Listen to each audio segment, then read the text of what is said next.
Hi சொந்தங்களே, இது வந்து ஃப்ரைடே வீடியோ. காலையிலே எழுந்திரிச்சு பார்த்தீங்கன்னா மைசூர் போண்டா வந்து செய்ய போகிறேன். மைசூர் போண்டா செஞ்சு வந்து ரொம்ப நாள் ஆகுது. அதனால் அவங்களும் கேட்டாங்களா, அதனால வந்து நான் செய்யலான்னு மாவுலாம் வந்து பிசைஞ்சு வச்சுட்டேன். அது என்னன்னு கையில் எடுத்து பார்த்தா ஒரே பிசு பிசுன்னு இருந்தது. நாக்கில் நக்கி பார்த்தா ஒரே புளிப்பு.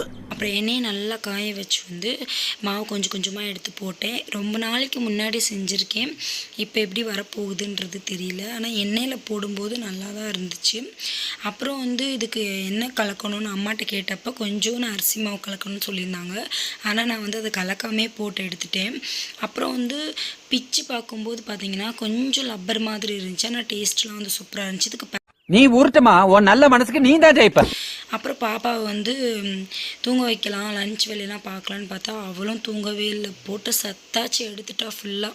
அப்புறம் அப்படி இப்படின்ட்டு ஒரு வழியாக வந்து ஏன் நிலைமையில இருந்து நீ யோசிச்சு பார்த்தியாமா? இதெல்லாம் எப்படிமா கடந்து போவேன். லஞ்சுக்கு வந்து தக்காளி சோறு செஞ்சு சிக்கன் வந்து மிளகு சீரகம் வந்து போட்டு பொரிச்சிட்டேன்.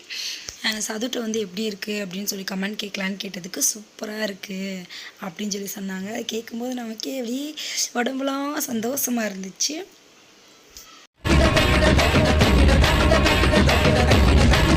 அப்போ செஞ்சுட்டு நீ போய் அங்கே நிற்கிறியா? இங்கே பாரு, சோறு எவ்வளோ சோறு எல்லா பக்கட்டும். எல்லாம் அடிப்பான்.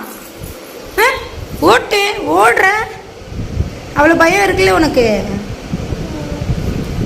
அப்புறம் வந்து பாப்பாவெல்லாம் குளிக்க வச்சு ட்ரெஸ் மாற்றி விட்டேன். பட் அவள் வந்து அதில் தண்ணியெல்லாம் குடிக்கிறேன்னு சொல்லி ட்ரெஸ்லாம் வந்து இது பண்ணிட்டா. அதெல்லாம் வந்து அவளுக்கு மாற்றி விட்டுட்டு தூங்கவே மாட்டாள் அவள். மதியானத்துக்கு மேலே காலையில் தூங்குறது மட்டும்தான்.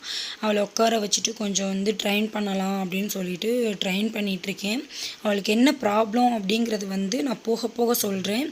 கமெண்ட்டில் வந்து நீங்கள் தெரிஞ்சுக்கிறது விரும்புனீங்கன்னா கேட்டிங்கன்னா நான் சொல்லலான் இருக்கேன். அதனால் வந்து அவளுக்கு வந்து கொஞ்சம் கொஞ்சமாக வந்து நான் ட்ரெயின் பண்ணிகிட்டு இருந்தேன். அவளும் உட்காந்து நல்லா விளாண்டுட்டு இருந்தாள். ஈவினிங் வந்து கொஞ்சம் வேலை இருக்குது. என்ன வேலைன்னு பார்த்தீங்கன்னா மீலாது நபி வந்து ஸ்டார்ட் ஆகிடுச்சு. இங்கே வந்து நல்லா செலிப்ரேட் பண்ணுவாங்க. ஏற்கனவே நான் வீடியோ போட்டிருக்கேன். அதுக்காக தான் வந்து டெக்கரேட் பண்ணிகிட்ருக்கோம். வீட்டு முன்னாடி வந்து லைட்லாம் போட்டு அவங்க வசதிக்கு ஏற்ற மாதிரி லைட் செட் பண்ணுறது, டெக்கரேட் பண்ணுறது எல்லாம் பண்ணிக்குவாங்க. நாங்கள் வந்து எப்பயுமே லைட் போட்டு அந்த மேலே ஒரு மாதிரி தொங்குதில் பல்ப் மாதிரி அந்த இதை மாட்டி விட்டுருவோம், அவ்வளோதான். ஸோ ஃபைனலாக பார்க்கும்போது எல்லாமே முடிஞ்சிச்சு. லைட் போட்டு பார்க்கலாம் அப்படின்னு சொன்னால் சூப்பராக இருந்துச்சு. இந்த தடவை வந்து கொஞ்சம் தான் லைட் போட்டிருந்தோம், மல்டி கலரு. பட் வந்து சூப்பராக இருந்துச்சு. அப்புறம் ஃப்ரைடே வந்து எங்களுக்கு இப்படி தான் போச்சு. அடுத்த வீடியோவில் சந்திக்கலாம்.